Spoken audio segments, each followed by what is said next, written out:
नमस्कार शेतकरी मित्रांनो, आपल्यासाठी आनंदाची बातमी समोर आलेली आहे। पीएम किसान सन्मान निधी योजनेचा 19वा हप्ता लवकरच आपल्या बँक खात्यात वर्ग करण्यात येणार आहे। खुद्द केंद्र सरकारने या ठिकाणी माहिती दिलेली आहे। केंद्रीय कृषी मंत्री शिवराज सिंह चौहान यांनी मोठा खुलासा केलेला आहे।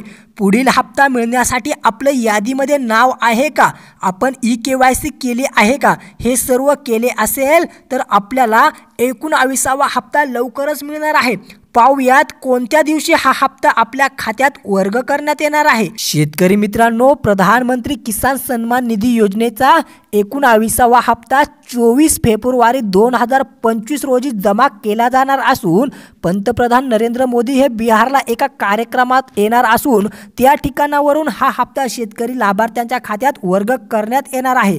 त्यासाठी शेतकऱ्यांना या ठिकाणी केवायसी प्रक्रिया पूर्ण करण्याच्या सूचना अगोदरच करण्यात आलेल्या आहेत। ज्यांनी ई-केवायसी केलेली आहे त्यांना या ठिकाणी हा लाभ भेटणार आहे। ई-केवायसी करण्यासाठी आपल्याला pmkisan.gov.in या संकेतस्थळावरती जाऊन ही प्रक्रिया पूर्ण करायची आहे। पीएम किसान योजनेअंतर्गत नियमात बदल करण्यात आलेला असून आता या नवीन नियमानुसार कुटुंबातील पती पत्नी मुलगा मुलगी लाभ घेत असतील तर आता एकालाच लाभ घेता येणार असून इतर सदस्यांना योजनेचा लाभ मिळणार नाही। शेतकरी मित्रांनो, पीएम किसान योजनेचा यापूर्वी लाभ मिळाला असेल तर यावेळी लाभ मिळेल की नाही यासाठी लाभार्थ्यांनी यादी तपासायची आहे। त्यासाठी तुम्हाला pmkisan.gov.in वरती जाऊन लाभार्थी यादीत आपलं नाव आहे की नाही ते पाहायचं आहे। शेतकरी मित्रांनो, ही महत्त्वाची अपडेट आपल्या शेतकरी बांधवांना अवश्य शेअर करा आणि महत्त्वाचे आणि ब्रँड व्हिडिओ पाहायला आपलं यूट्यूब चॅनल सबस्क्राइब नक्की करा। धन्यवाद।